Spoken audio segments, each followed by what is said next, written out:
Hey everyone, welcome back to another video. Today I'm going to be going through my VCT EMEA Split 1 power rankings. I'm going to be going through all 11 teams and ranking them into these 5 tiers. I will be also doing this for Americas and Pacific and updating all 3 lists throughout the season. Along with, I'll be doing full schedule predictions before the season starts, including my week 1 predictions in there. And then I'll be making my pick'ems every week throughout the whole season. So yeah, let me know what you think of this in the comments below. Make sure to leave a like and subscribe if you enjoy, and stay tuned for all the content coming throughout the split. I'll also be updating my player rankings on my Twitter, which is in the description, so go check that out. I'll be making a video probably somewhere after Shanghai, most likely just after roster changes go through, after because the international event could also change the orders of everything. But all that stuff aside, let's get right into it. And we'll start here at number 11 with BBL in the bottom tier. They are solo in this tier, but honestly, I don't know why it's going back on stuff, but whatever. I don't think this team is that bad. I think they have some nice players here, like Elite and Riazi or Rizi, however the hell you say it. I still don't know. I need to go back and watch the VOD of the caster saying it, and then I'll know. But they looked really good, both of those. Specifically Rizi. I'm not exactly sure about Elite. I don't think he's the best Turkish Sentinel that was available this offseason, but that's just me. But other than that, there was not much to like with this team. I thought their macro, just understanding on all the maps, was not great. Like, their calling was bad. Just like their general ideas and like set plays and everything like that, they didn't really show too much of that. Yeah, Poro's calling was bad. I thought Kushner looked like one of the worst duelists in the world. The worst duelist in EMEA, in my opinion, definitely. And there's not a ton to get excited about with this team. Like, Brave is a fine smokes player. Like, Reezy is a potential piece for next season or whenever this team makes roster changes. I just don't see this team looking good going into next year. Not going into this split. They could definitely be good down the line if they make some changes. I just don't see Kushner or Para even being a big part of that. I could see Brave potentially sticking around, but they need an IGL. They need a star duelist. They could probably use an upgrade at Sentinel as well, and an upgrade at Smokes. So like I don't know. There's not a lot to get excited about with this team. And now in this frisky teams tier, we have Koi, who, even though they're only going up one spot, I do think this team looked a lot better than I expected. Maybe not a ton better because they're only going up one in the 10th spot, but like a good amount better than I thought. I thought Shadow's calling actually looked decent, which I did not expect from this team. I didn't even expect him to be the caller. I expected that to be Starzo, which was part of the reason why I didn't think the calling would be any good. And yeah, he was good individually as well. I thought Shadow was a really nice piece for this team. Speaking of Starzo, I thought he was fine. You expect a little bit better of him, especially when he's not IGLing. I don't know, man. He's one of the most overrated players in the game right now. I don't know why EMEA fans are so obsessed with him, or why EMEA teams are so obsessed with him. Like, he's probably a tier 1 player, but it's not like he's easily one of the best players. Garbino, though, who I thought was pretty good going into the year. I think I had him as a top half smokes player in EMEA. I was really impressed with him. Like, in the offseason games that I watched, his supportive utility was really good. His fragging was fine, but like wasn't an issue. And he was the exact player I expected. Really good utility. He actually had some nice moments as an individual as well. And yeah, I could see him being a piece for this team down the road. I don't know if he's the exact player they need here to like actually have success, because I do think this team has quite a bit of issues with firepower.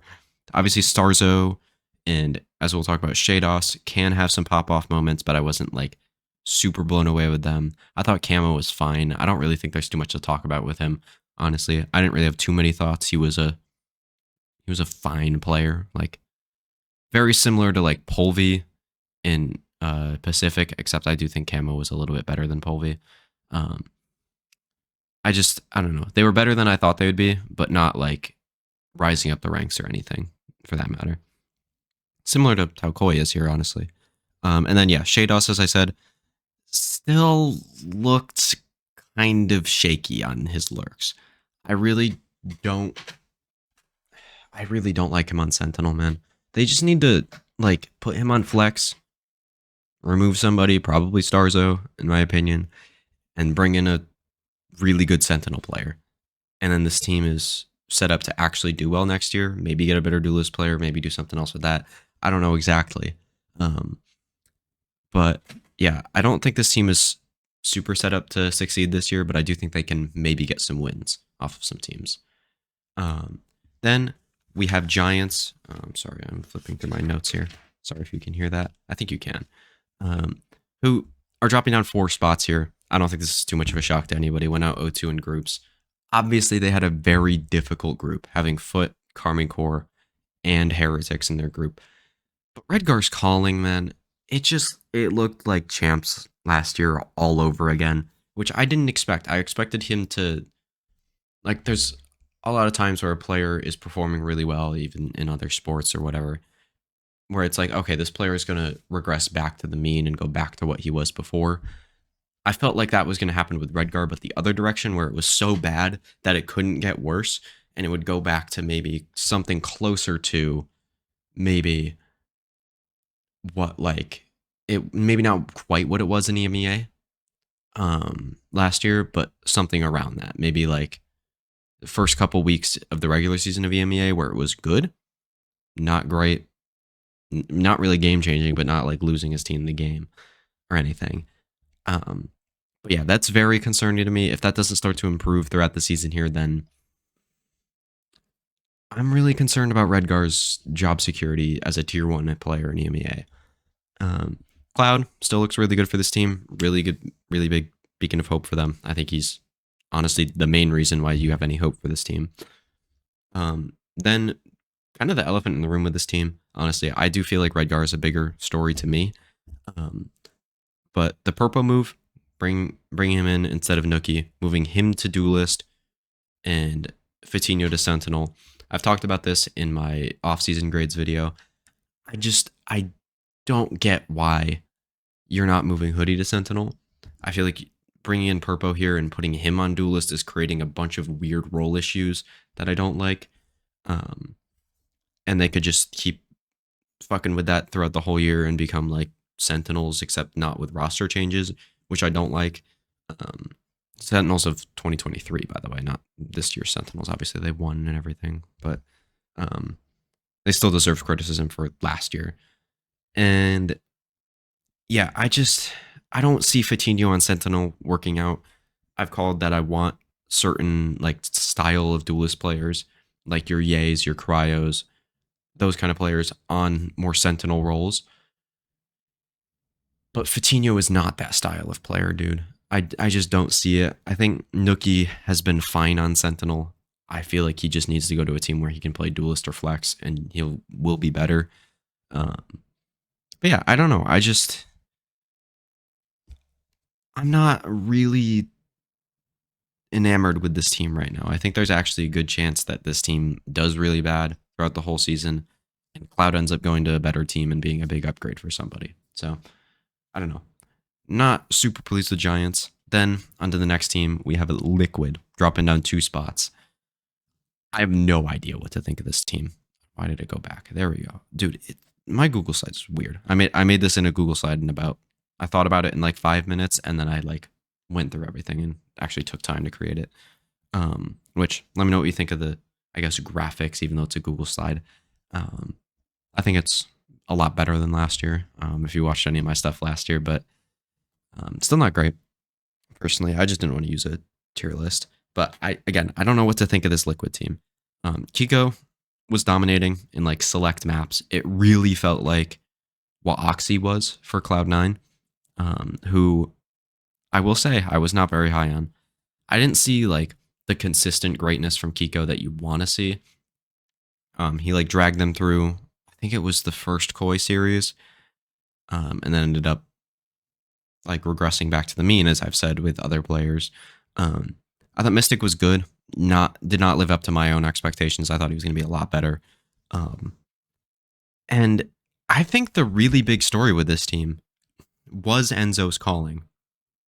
It looked really shaky to me. And honestly, it probably should have been expected from somebody who was not really a well-known player before Fnatic picked him up for Reykjavik, and then they kept him to help with the calling and everything like that. And he wasn't a great individual in that team, and he wasn't the primary IGL. He gets picked up for Apex, and they have by far the best team. Everything, like, all the, like, they have, like, one of the best duelists, one of the best smoke players, one of the best sentinels, one of the best blah, blah, blah, blah, blah. And I don't think you can really expect his IGLing to come out, especially in the first event, and to look really good. That was something that I fell victim to. I just thought, okay, well, it's Enzo. I know who he is. Was good on Apex last year, blah, blah, blah, blah, blah. And they have had issues with pressure games. I'm not necessarily completely out on Enzo as a caller, but it's not looking great. And then the reason you have hope for this team is Yampy and Nats, who I thought still looked really good. Nats less so. I thought he had some weird moments where he fucking like did some weird shit, but Yampy overall was fucking insane. And I don't know. This team, I think, might be more of an upset team than a team that can get up into these top tiers. But honestly, I think they did kind of defy my expectations a little bit, being more, I mean, maybe less of a mid team and more of a team that can go up and down. Then at what, 1, 2, 3, 4, so 7. We have Gentlemates. Again, doesn't work. Who are going up 1 here. Not a ton of movement at the bottom, but we're going to get some more throughout. Actually, no. I mean, I guess there's more movement at the bottom, actually. I mean, this Gentlemates team was exactly what I expected, personally. Takas, Natank looked really good. I don't know if their firepower is necessarily going to hold up against like the top teams. But against Vitality both times, it looked pretty good. Can win them some maps, maybe some series here and there. Just great entry duo, all that kind of stuff. Logan looked really good as I expected. I quite liked him. And honestly, we'll talk about Karmine Corp in a little bit. Maybe not in a little bit, in quite a while. They're towards the top here, obviously. But this team does feel like a mini Karmine Corp. There's not a ton of great mid-rounding, which I feel like was a big thing for Karmine Corp. There's a really good entry duo here with Takas and Natank, similar to Martine and Narrate in that way. Except Natank is playing Phoenix on every map. That's the only difference. And I do like a lot of this team's game plans and like set strats and like just like the coaching stuff, like the anti-stratting and all that kind of stuff. So if this team gets better players, a better IGL, or if they improve and stuff, I could see this team taking a jump. But again, they were exactly what I expected for kickoff, so I expect them to continue to like meet my expectations. I do think they're going to get some wins over top teams, maybe like in these great to potentially great tiers. I do think they're going to get some wins within that. I don't know if they're going to beat these international contenders or not, but I do feel that way about a lot of these teams. Maybe not for Koi, less so. But yeah, I do think all these teams can get wins over some of the teams above them, but you definitely would not favor them. And now onto number 6 here in the potentially great tier. We have FUT all on their own. I dropped them down 4 spots, but honestly, a lot of it had to do with other teams moving up. They're a really weird team to rank right now. I don't think they look terrible at kickoff, but some of their comps just don't make any sense to me. I'll get into that a little bit more later. But as for their group, they were in a group with Karmine Corp and Heretics, the 2 teams that went to Madrid. who were on kind of a heater throughout kickoff.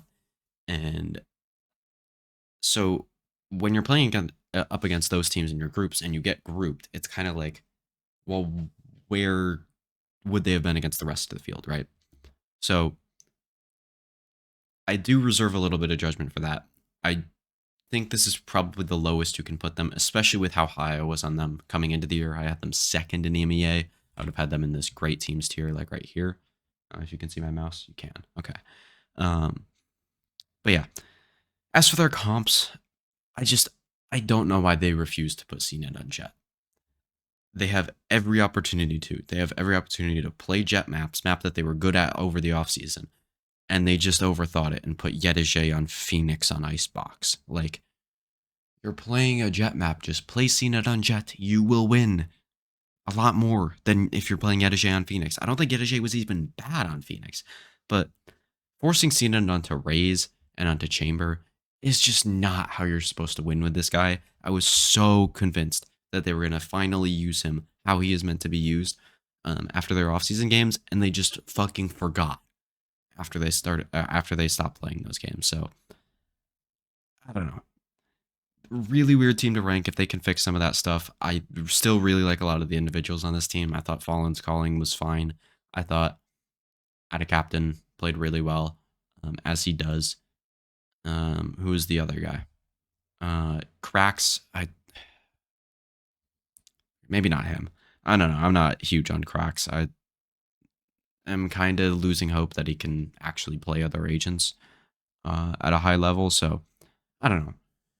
Again, just not a lot to go off of. I know they played 3 games, which wasn't like nothing, but I don't know. Just not great from this team that you kind of expected more from coming into the season.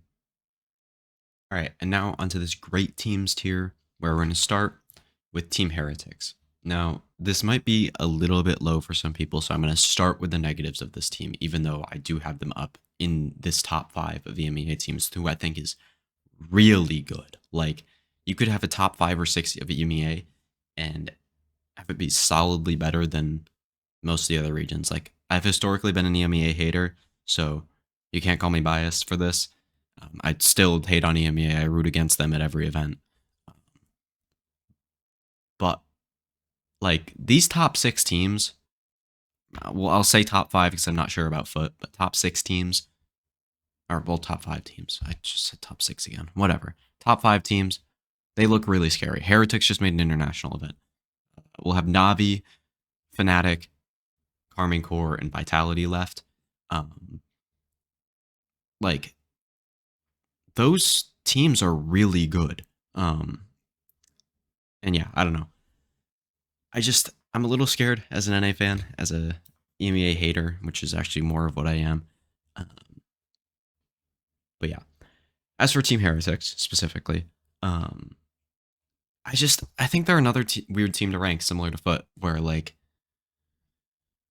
their roster is kind of in flux, which is not the reason for FUT, obviously, but just same idea of them being a weird team to rank. But like the roster's in flux. Like they're gonna be bringing in Woot here in place of Patatek, which was their plan from the beginning. They did not plan to make Madrid. I can tell you that. And Patatek was such an awesome support player for this team, and it's really, really hard to see like Woot filling in that style of player. I could see him being a better player. I just don't know if that style of player is specifically what he's going to be good at. And Miniboo, a lot of his success, I know he's a really, really good mechanical player.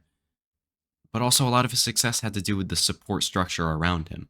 Now, he won't be playing the first couple weeks because I think he's finishing up school or something like that. I don't remember exactly the reason or for how long. So Patatek will still be in the roster for that. I'm going to assume Woot is going to be playing Duelist, which is hilarious because I was super low on Miniboo coming into the year. And I said I wouldn't be shocked if after kickoff Miniboo gets replaced by Woot and Woot plays Duelist and Patatek still plays the Flex, which technically is right, but for all of the wrong reasons. Used the wrong formula and still got the right answer. And yeah, as well as that, I think this team went on a run of form and kind of faltered when it got to the international level. I still think they looked really good, had some really nice protocols and everything like that. But you do worry about this team potentially falling off as it gets later on in the year. I think you could make a good argument, honestly, that Heretics is in the potentially great tier. I wouldn't put them below FUT, but you could make an argument that they're in that tier instead of in this great teams tier. But I do have a good amount of confidence that once Mini Boo gets back, once Woot is playing and fully integrated, that this team can do some damage. It will be a firepower upgrade straight up. Like Woot's gonna hit, he's gonna frag harder than Pat Attack. Like I guarantee you. But when it comes to the KO flashes and maybe even what comps they're running and everything like that, maybe forcing Mini Boo on some more traditional duelists like Raze and Jet where he's not as good, you could see a world where this team is in a weird spot without Pat Attack. Now, I don't think that's going to happen. I still have them ranked 5th, but it is a concern for me. That's why they are this low. Then at 4, we have Navi. Again, another team that I kind of got what I expected from them. Artis, I mean, other than really Artis looking sick, he looked very good, specifically on the Yoru, which surprised me. His breach also looked pretty good and everything like that. But the one big gripe I have with this team is their roles. Why in what universe does Shao on smokes on every map make any sense? Like, I get a map here and there, like especially when he's playing Astro and everything like that, which Angel isn't really playing too much of. But they won a fucking world championship with Shao on Initiator and Angel on Smokes. Why can't they do that again? They've been worse ever since they made that switch. Which they made like to Shao, like to main Smokes. They made it in the EMEA season last year, which since then they have not been as good. That is the one thing that you're like, well, we fell off after that, so surely you just change it back here. It doesn't make sense to me. When I was watching the VOD of the Heretics game, I literally tweeted out, I'm like, does Navi know that they won a world championship with Shao on Initiator? Like, it's unbelievable to me. I still think the mid-rounding is hitting. I still think it's really good. I still think the ideas are still solid. Everything like that. I think they just kind of got rolled in the qualifying game. I still think they're one of the top teams in the EMEA. I just have some concerns. Also, like, Zip-On looked pretty good on the Raze. Again, not as great on the other roles, but that's Zip-On. Like, he's fucking insane at Raze. Not like elite on the other roles, but still very, very, very good. And then Sugetsu, I thought was good, but he just wasn't like elite like he has been before. But again, one event, I expect him to get back. Nothing really concerned about him. And yeah, Navi 4. Then I have Vitality at 3, which is a little bit of a hot take, I think. I mean, it's going to be. Like, I haven't looked at anybody's EMEA power rankings yet. But they've been practicing with Trex leading up to kickoff and not with Destrian. I do think that will make a significant difference in terms of just the reps that they get with this team. And yeah, I don't have a ton to explain here because that is really what it boils down to. But also, I do think Trex could potentially solve some role issues with like Safe playing the Omen on Lotus, which I just didn't get. I'd rather him just play the Sentinel or just play the Viper, one or the other. I'd rather him be on Duelist, but that's a whole separate discussion. And yeah, I just feel better about this team with Trex in here, along with the fact that he just brings added firepower over Destrian, and I think that could make a world of a difference. But yeah, I don't know. I have Vitality at 3. Again, you could argue and convince me that any of these 3 teams in this tier should be number 3. But not any higher than that, I don't think. Like, you could convince me Vitality's 5, and I'd be like, yeah, sure, whatever. But personally, I do think they're going to be very good and be one of the better teams in EMEA this year. And then, finally, onto this international contenders tier. We're going to start with Karmine Corp. No surprises here, I don't think. I think some people might have them number 1. personally, I just can't. I'll reveal Fnatic's one, obviously. But again, I've talked about this even before Madrid. Their calling with Magnum as his first time IGLing really concerned me.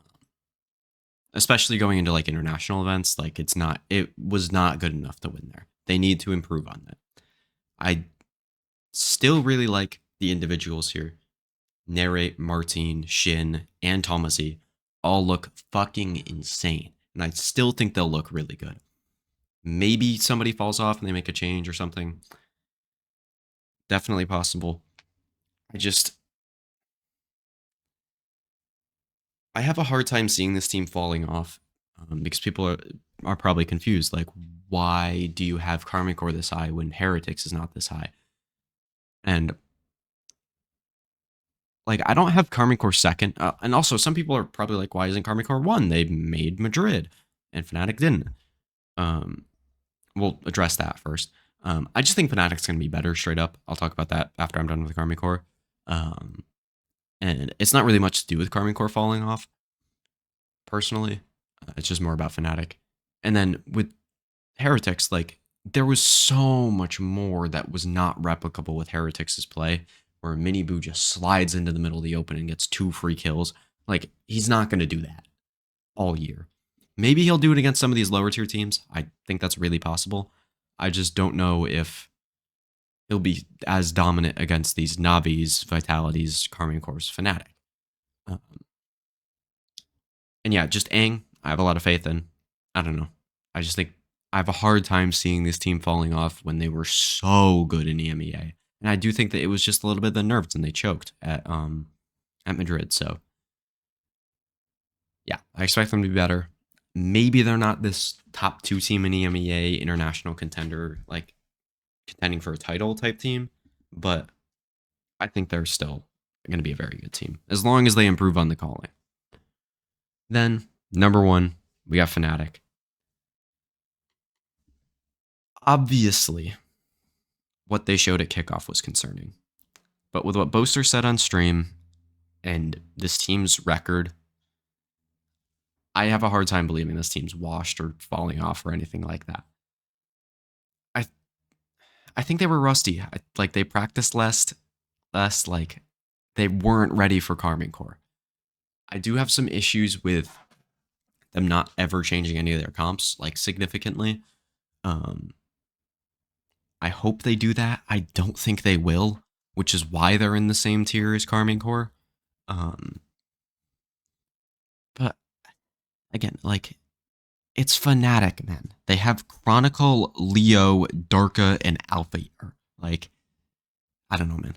They had a lot of moments in kickoff where it just felt like they were scared to swing for each other and trade, which never happened before. Like, people were getting away with stuff that just simply just they wouldn't allow in 2023. So you expect that to be better. Will it be absolute dominance like it was at Tokyo? Or not even lock-in. Just at Tokyo, they were completely dominant at that event. They were by far the best team at that event. No.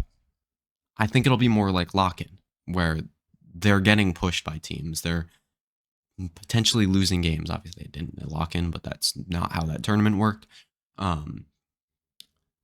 Like, dropping games here and there. Like, that is possible. But I still think they are the best team in EMEA. I still think they can win international events. I just don't know if it's going to be as dominant as it was at Tokyo ever again. And yeah, that's all I really have to say about them. So let me know what you think in the comments below. Go follow all the socials in the comments below, or in the descriptions below. My Twitter, where I'm going to be posting player rankings every week. I'll be doing a full like recap of everything like that after Shanghai. Then follow me on Twitch for like VOD reviews of games that I missed, specifically Pacific. And then go subscribe to my podcast channel, where I'm going to be doing podcasts with some of my friends. Like, I don't know if you guys know them, but Cokes, Adba, Isaac, and Akum. So go check that out. it's been fun. We'll be upgrading like what stuff like graphics and everything like that after the next episode. I think it'll already no the next episode won't already be out. Yeah, we're recording one tomorrow as I'm recording this on the 25th of March. And then, yeah, we're doing other stuff. So go check that out. I'm just yapping at this point. Leave a like, subscribe, everything like that if you enjoyed. And yeah, I'll see you guys in the next one for my EMEA full schedule predictions.